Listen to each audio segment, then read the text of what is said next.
Welcome to an empowering and transformative season of Yoga Corner Chats. Join me, Shelby Phoenix, your host and guide, as we embark on a journey of inspiration, growth, and self-discovery. This season, we're diving into the worlds of wellness and entrepreneurship, bringing you captivating conversations with extraordinary women who are making their mark in these realms. Each week, we'll explore the stories, insights, and wisdom of our remarkable guests, delving into their personal journeys and uncovering the secrets to cultivating a more balanced and fulfilling life. From yoga teachers to life coaches, therapists to entrepreneurs, each guest will bring their unique perspectives and experiences, offering invaluable guidance for navigating the paths of wellness and entrepreneurship with grace and resilience. At Yoga Corner Chats, we believe the power of women supporting and uplifting one another. We celebrate the diversity of our guests and their expertise, creating a space where their voices can shine brightly. Together, we'll explore what it means to define wellness and success on our own terms, finding inspiration in each other's stories and forging our paths to fulfillment.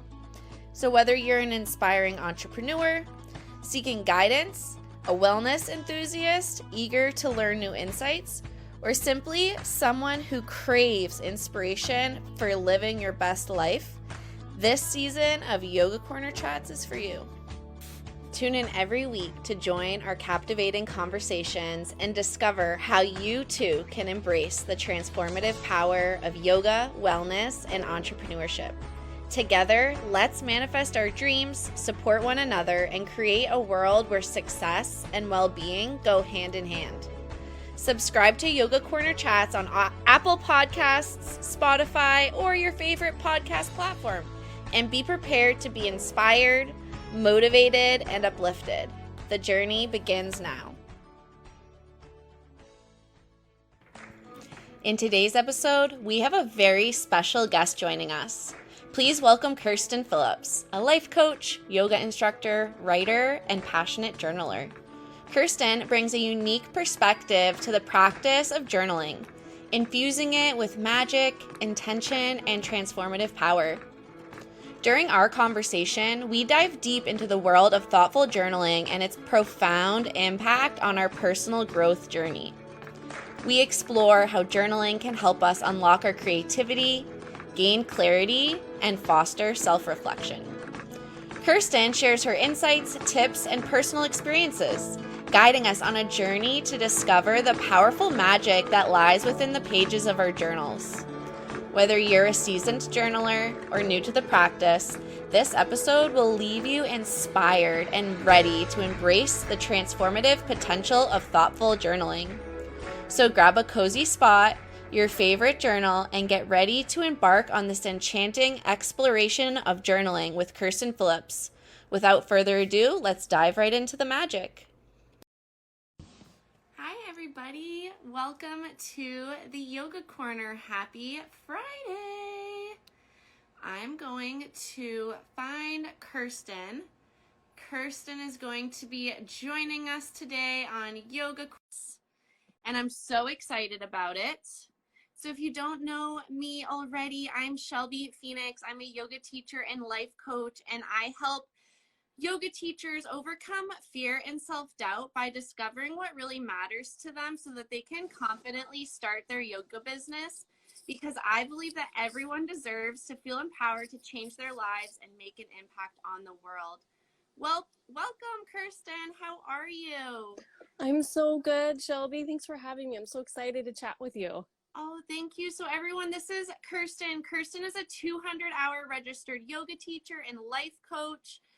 Kerstin guides women and non-binary folks out from the shadows so they can embrace their true selves and feel confident in their decisions, because everyone is valuable and no one deserves to be overlooked.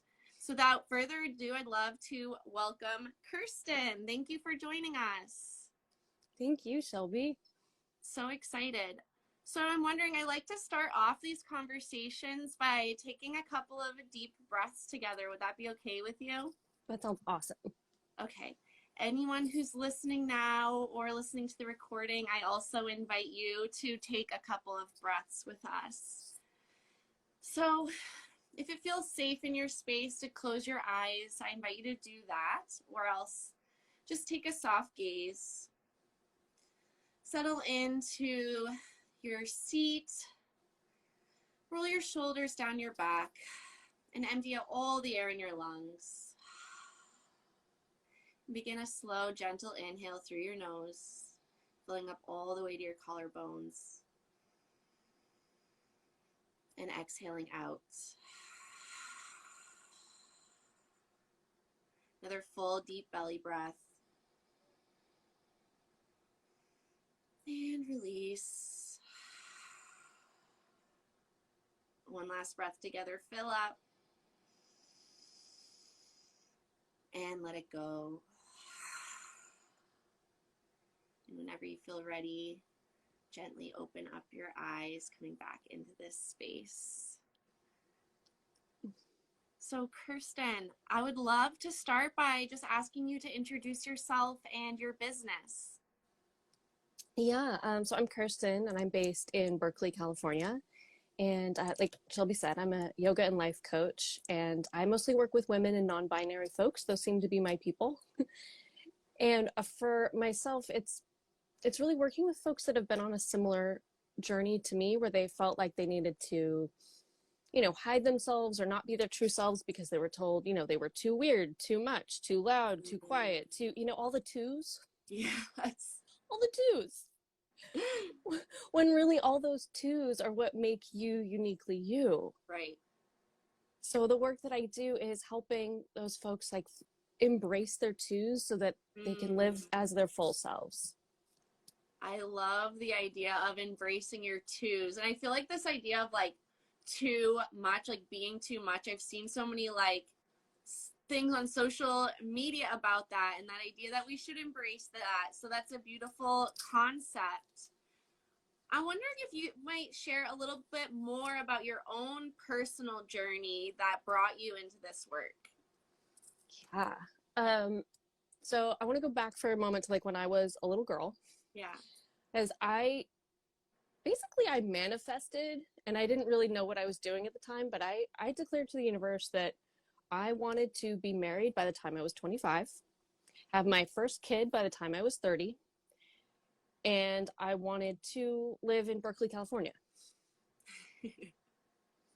Perhaps surprising no one, I did all those things. That's so funny. Yeah. But that meant that, so I had my daughter when I was 28. And so that meant basically when I was 30, when she was in the midst of like her toddler phase, I kind of lost it. Because I completed all of my life goals were done. Right. And here I am 30 years old with this tiny child that's, I'm in charge of now. And that, it threw me into a tailspin. It really did. And so then when I was 34, I enrolled in yoga teacher training. And that was like my first step in really uncovering who I am, because I had totally hidden because I was all the twos. And I had kept that all hidden. I was more the too weird and too loud and too funny or something. I don't know. Those things were more the ones I was labeled as. So reawakening those things was so powerful. So that was like the start of my journey. And then it was in the midst of COVID that I got trained as a yoga and life coach. But in my training, I realized, oh, wait, I've actually been coaching my whole life. I just didn't have the official certificate yet. Yes. And you and I, we did the same yoga and life coach training. I finished mine, I think, I don't know, I can't remember, like in August or something. When did you do yours? I was in the very first round. So we started, we started in May of 2020, and I think finished in July or August of 2020. Yeah. You know, what's funny? The first time I found you on Instagram, I was actually like trying to, because those groups are small, the training groups you're in. So I was trying to see like what else was out there as far as like yoga and life coaching. And you were using the hashtag, or whenever I searched that, your name was the first name that came up. And I was like, she must be doing this training. Like, That's amazing. That's awesome. um, so that's interesting. It is true. Like, so you like had been doing coaching, but not in like an official way. What did that kind of look like? Well, it's funny because even back in high school, I was a year ahead of most of my friends in math. And our high school had these weird like workbook things that like you were supposed to like teach yourself, basically. It was, I think, not a good system for most people. It worked fine for me, but not for most people. So my friends would actually call me and I would help them with their homework, but I was coaching them. I wasn't like telling them the answer. I was like, okay, no, well, what about, and like asking them questions so they could actually figure out and learn it. Right. And that's how I've done like everything in my life is asking those little questions to like tease other people out of like kind of the box they're in, to be like, well, but what about this? Let's just look from it a slightly different angle. Like, how might that be? You know? Yeah. It's interesting. I kind of feel similar in my experience, where I was a middle school and high school teacher for 4 years. And besides teaching art, I also was a student advisor for 9th through 12th graders. And I was advising, but I wasn't really advising. I was helping them set goals and holding them accountable and asking those questions. When I started the coach training, I was like, oh, this is like very, very similar. And I say that because I think when a lot of people are like starting their business or starting to teach yoga or starting to coach or whatever it is, like that syndrome of like, I don't have the certification, or I don't have this, or I don't have this, when really like your whole life experience is like part of that. What do you notice about that for yourself? That it's 100% true. Yeah. That I completely held myself back my entire life by going, well, I'm not officially trained in that, so I can't do that. Right. Yes. So one of the things that's very prominent in your work from your website is the idea of journaling. So can you share a little bit about why journaling is important to you? Yeah, a couple of reasons. So one of the main things, like with journaling, when you connect pen to paper, like not typing it, but actual the pen to paper, that's when you get to connect to your subconscious. And it's this like a really magical connection. And especially if you journal like first thing in the morning or last thing before bed, like those are the, like, that's like optimum connection to your subconscious.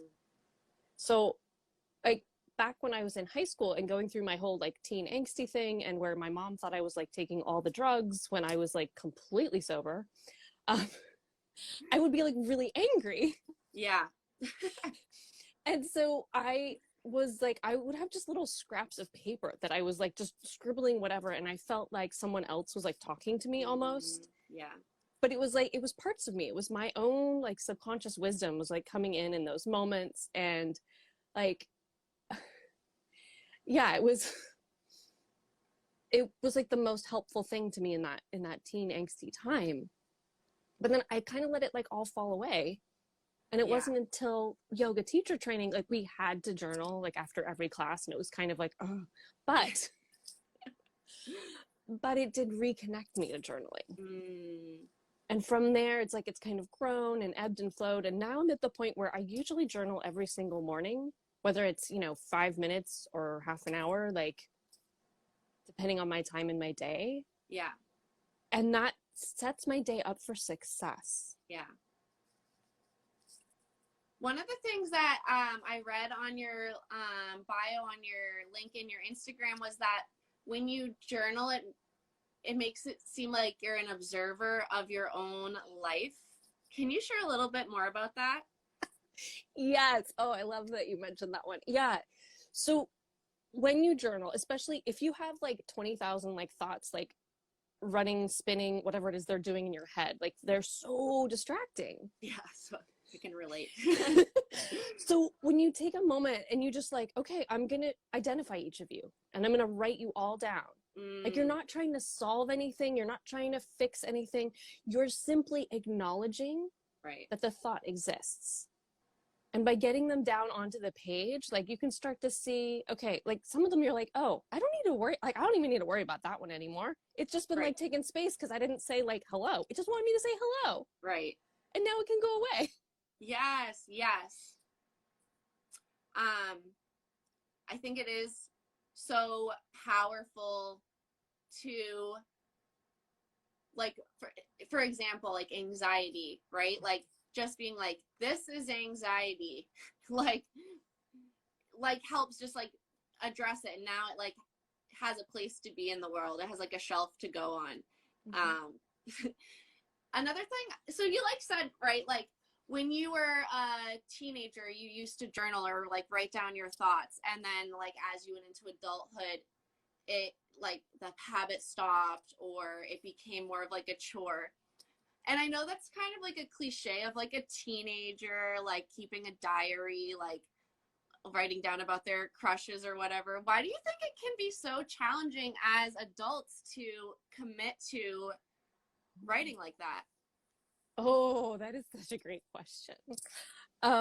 Yeah. So in terms of, I think really the whole idea of adulting and like, there's the list of, you got to pay your bills, you got to do the dishes, your laundry, the grocery, like that list gets so long that things like journaling or, really taking care of yourself, Yeah.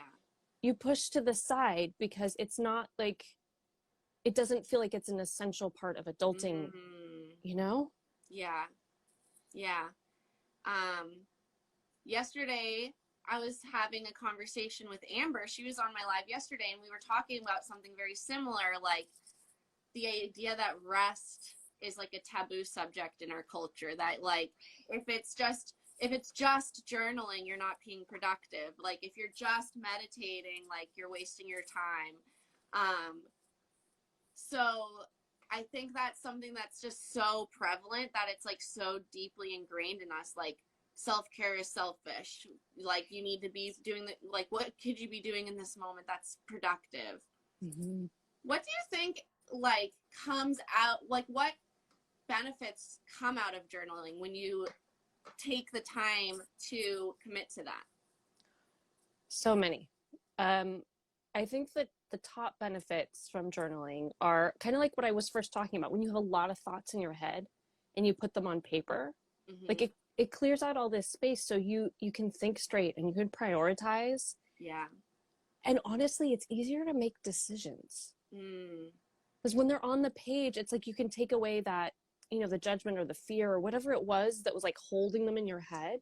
Right. But when they're on the page, like it's like it gives you that chance to be an observer. Yeah. So the idea of like thoughtful journaling, right? Like that's how you put it, thoughtful journaling. How would you define that? Is that different than just journaling? Yeah, because I actually have a formula that I Ooh, follow. interesting. Please share if you want. Yeah, I'm happy to share. It's a pretty simple formula. The first thing is to always set a timer. Because if you're trying to look at the clock to like figure out your next thing, it's like you can't get fully into your subconscious. Totally. So if you've got 5 minutes, set a 5-minute timer. If you have half an hour, set a timer for half an hour. That way the timer, we all have those apps on our phones, so your phone can hold that for you. And if you want to put it in like airplane mode too, so there are no alerts popping through, I mean, that's even more amazing. And then creating it to be a safe space. So like writing a statement of, that, your journal is safe, or you're excited to write today, or you're looking forward to it, or some like an opening statement that makes, it's almost like you're talking to your journal, like saying, hey, I'm really glad you're here to help me today. Yeah. And then also giving yourself permission if there's stuff that comes up that you don't want to get into, either you don't have enough time or you're like, oh, that's going to take me into some emotional place that I'm not prepared for today. Yeah. Giving yourself permission to have a skip phrase, like, I can skip that, or I don't need to get into that today, or I'll talk about it another time. Like, right. Giving yourself that permission that it's okay to skip things. And then when your timer goes off, 2 things. First, writing a completion phrase, being like, I'm done, or, this is my time's complete. just giving yourself that like written acknowledgement that you're like I can stop here. Yeah. And then a statement of gratitude. And it can be gratitude related to what you wrote in your journal, about your journal, or it could be something completely different, like I love green tea. Right. And when you use those things together, it can make your journaling process both more enjoyable so that you really look forward to doing it. It can also make it more of like a ritual ceremony. Like it can make it like that deeper, like spiritual connection can happen too. Right. I love how there's these themes just keep going through my conversations. What you said about setting a timer for yourself so you can connect to your subconscious. And I always connect things back to art because I'm an art teacher. So like, right, when you want to like be able to connect to your right side of your brain, like to that creative, intuitive place, right? You want to take away the numbers and the time and, you know, the to-do list and anything that's like analytical so that you can access that part of your brain. And simple thing, just like setting a timer to like that's already taken care of, so you don't even have to look at the clock, is like such a simple tool to be able to access a part of our brain that is like under accessed, I think, for most of us. Mm-hmm. So if there was someone out there, any person out there who wants to start a ritual or a habit of journaling but don't know where to start, do you have any advice for them? Yeah, well, I actually have a freebie Ooh, that you can access. Yeah. So if you go to loveandlivewellness.com/journaling, you can get my thoughtful journaling freebie. It's got the formula that I just mentioned, and it has 3 journaling prompts. Oh, awesome. Yeah, so it's a great like starter tool to kind of get you beginning. And then I also love, getting DMs. So if you're someone that like has tried to start journaling or you really want to, or you're stuck or whatever, you have a question, send me a DM. Like I will be so stoked to answer your question. Yes, I love this. Yeah, so if anybody's curious and is looking for Kerstin, she's tagged in this when I post it and a couple of other things I've posted over the past couple of days. So definitely go to her page, give her a follow, check out her link. And so you have some other services too. One thing that piqued my interest was your community. Mm-hmm. Share a little bit more about that. Group journaling. Yeah, so community, and like I know Kathleen was watching earlier. If she might still be watching. Has been a member of my community for a long time. Kathleen. I know. So before the pandemic, it was like an in-person thing that was once a month. But when the pandemic hit, I was like, I knew I needed more connection, and so I made it online and weekly. Yeah. So it's a weekly. Kathleen's still on. So it's a weekly group where we have because I have to like back up a tiny bit because I'm also in the process of writing a book. Amazing. And it's based, thank you. So it's based on quotes, stories from my life, and a journaling prompt. And so every yoga class I teach and every community, I have the same like weekly theme. It's the same quote, it's the same journaling prompt and same story. And so in community, we get to explore those together. So I share the quote, I share like what the quote kind of means to me. I offer the journaling prompt. We all mute ourselves and we journal for a few minutes. And then we come back and we share. And we sometimes like the conversation, like this past one, the conversation was just like amazing. We just went on like, it was related and tangential. And it was this beautiful like connection. So it's a special place where, you're building this community, you're getting closer to yourself at the same time. Yeah. And so it's, the best. And yeah, Kathleen says so good because it is. Good. And just so everyone knows, it is community, but it's community with, can you spell it for us? Yes. So the tea part is like the tea you drink. So it's. Yes, like spill the tea. Yeah, so COMMI and then capital TEA. Yes. For community. Mm-hmm. It's interesting to me. I've never experienced this type of you know, group like journaling and sharing, but journaling is something from my perspective that's like very personal or like very vulnerable, I suppose. So I love how you're like allowing a space for others to be vulnerable in a safe place. Mm-hmm. Sorry, I just need a little lift. So I'm wondering, like, how do you think that helps the members who are able to be in that space? Yeah. Well, I think it's important to first say like how much I value safe space. Mm-hmm. And it was interesting. I actually was, I was cleaning out my desk last week and I found a few cards from when I led a yoga teacher training like years ago. And one of them was from one of the participants, and she was just talking about how sacred I had made that space, how Yeah. safe I had made it so that she knew she could say whatever she wanted to, Right. and she would be held in that space. Yes. Yeah. Oh, Kathleen also said Kerstin makes a super safe space. Thank you. Yes. Like it's part of what I don't even know how, I can't tell you how I do it. I just Right. do it. Yes.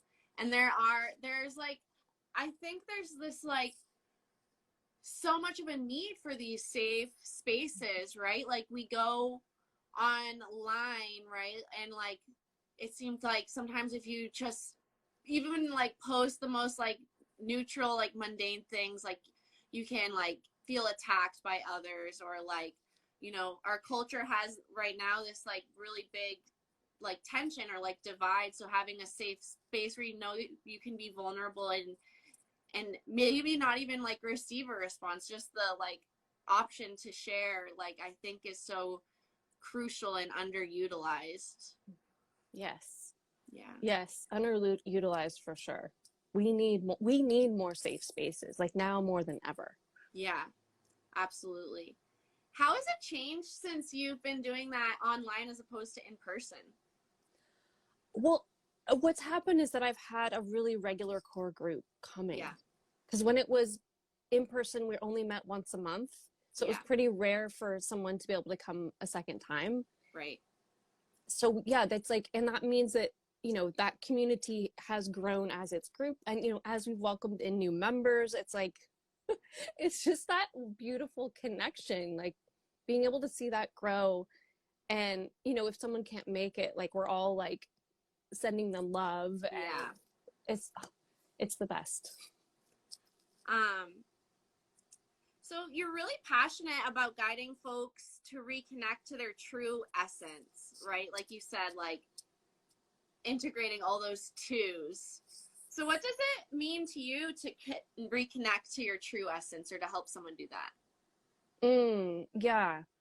I think it's because in my own journey, like that's been such an essential part of like realizing who I am and finding my voice. Yeah. And I see that in my clients as well, is that there's been this conditioning that to sort of frame your own words so that the other person will feel comfortable, Right. which means like you're not speaking your own words. Yeah. And when you do that, it's like you lose a sense of yourself, or you feel separate, or like it's kind of like you're putting up a mini little wall Right. when you're saying something to make it comfortable for them and not being really you. Interesting. Like, can you think of an example of that? Oh, you're putting me I on know the I'm putting spot you right on the now. spot. I mean, I'm like trying to think in my life, when have I done that? I mean, so I'm not thinking of a specific example, but there've been so many times when I've had kind of conversations with like people I didn't feel very connected to, Yeah. and I kind of wanted to get out of the conversation. Mm-hmm. So kind of just saying something to sort of appease them, or like or oh, I know what it is. When I have someone just like talking at me, Yeah. like they are not registering anything happening in my face, they are just talking at me. I'm just a vessel to receive their words. Mm-hmm. And so yeah, I usually with those trying to not ask any questions, because as soon as I have a moment to say something, I'll be like, great, thanks for sharing. I gotta, I gotta get a drink, or I gotta do, basically Right. creating an excuse to like leave that space. Right. Right. Yeah. When you say that, I think of like this idea of being too much, being too funny, too silly, too like just being all of you and like totally acknowledging that and like loving that and integrating that, and how like that can change how people are perceiving you, or like you might not necessarily be people pleasing anymore because you're not changing yourself based on what other people are wanting from you necessarily, and like not letting their reactions make you smaller or like less than who you fully are. So do you feel like that is something that you help people with? Is that like right? Does that sound right? Yeah, because I'm helping folks like that basically been living in the shadows to some extent, like keeping themselves hidden Yeah. or only showing enough to be societally appropriate. So yeah, helping Right. folks to step forward. And the analogy that I most recently connected with is kind of like I'm a guide, and I've got like my cloak because we're going to be traveling together, and I have a lantern. Right. So my lantern will illuminate, the step ahead. And I'm Right. there to hold your hand if you need that, or just be beside you if you need that, Yeah. and helping you find that next step. Mm-hmm. Not trying to go crazy far all at once, but just Right. like that one step at a time, Yeah. so that you can feel good also in moving forward. Because that's the thing, like our brains will freak out if we try to do something like bigger than our brain is ready for. It's like Yeah. you'll have a mental breakdown, and that's not fun. Right. So we're going to take teeny tiny steps together so that you can have exponential growth. Yes. Smallest action. Mm-hmm. How do you think journaling can change the relationship you have with yourself? Ooh, that's a deep one. Journaling can change a relationship with yourself by really improving your connection. Like I've found for myself that a lot of the like negative judgments that I've had against me that have always been there, Yeah. Oh, because for the longest time I would say that I don't judge other people, but I judge myself. Yeah. Yeah. And I've found as I've become more regular in my journaling that I have fewer judgmental thoughts. Yeah. So that's been really life changing. Mm. How do you think journaling can change how you show up in your world? Ooh, you ask the best questions, I just have to say. Thank you. Yeah. Um, yeah, so I think journaling can change the way that you show up in the world by helping you define yourself in a way that makes sense to you. Yeah.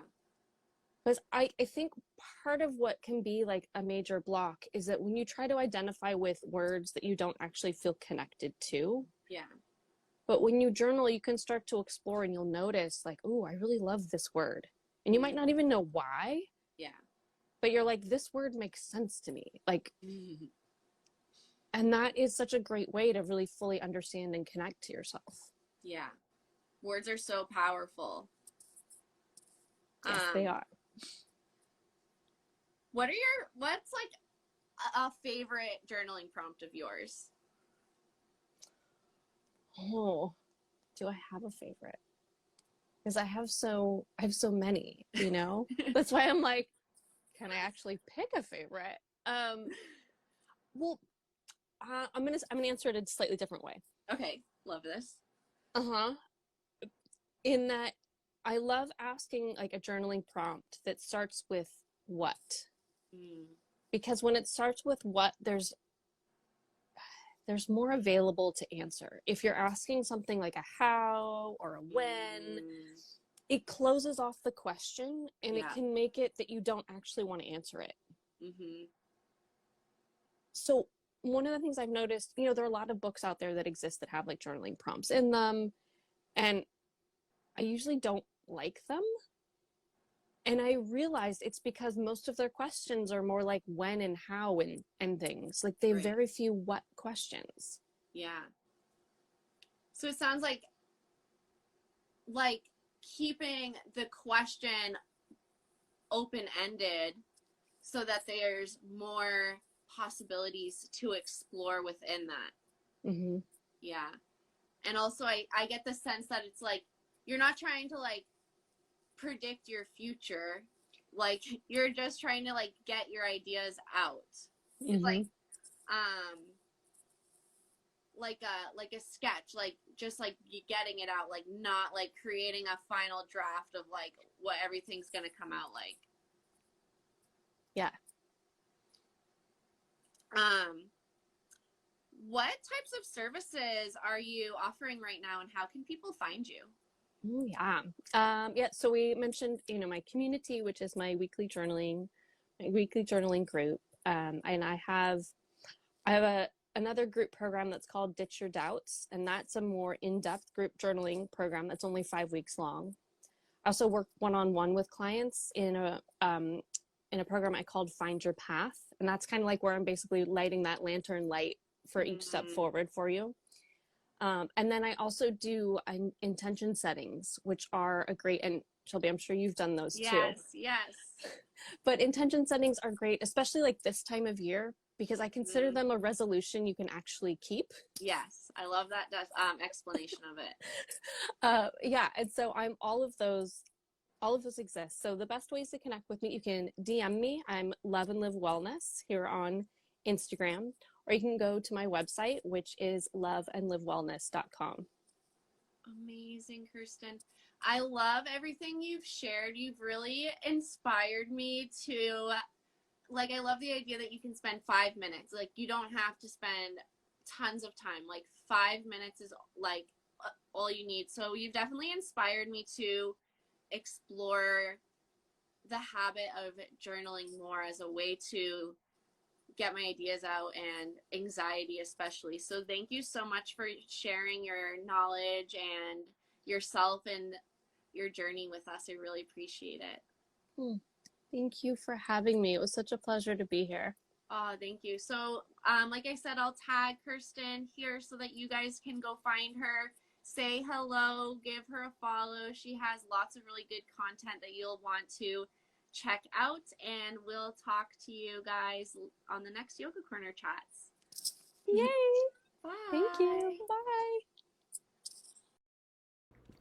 Thank you for joining us on this empowering episode of Yoga Corner Chats with Kerstin Phillips. If you're eager to stay connected with me between episodes and receive exclusive content, make sure to subscribe to my email list. By doing so, you'll gain access to my free visualization ebook, a self-guided retreat that will help you envision your dreams and manifest your desired reality. To get your hands on this transformative resource, simply click the link in the show notes and embark on a journey of self-discovery and manifestation. It's time to step into your full potential. Don't forget to show some love and support to our incredible guest, Kerstin Phillips. Connect with her on Instagram and explore her insightful offerings on her website. You'll find the links conveniently placed in the show notes. And finally, if you're enjoying the Yoga Corner Chats podcast, I would be truly grateful if you could subscribe and leave a review on your preferred podcast platform. Your feedback and support mean the world to us as we continue to spread positivity and inspiration through each episode. Together, we can create a ripple effect of transformation. Thank you for being a part of our community and for joining us on this beautiful journey of self-discovery and growth. Stay tuned for more inspiring episodes to come.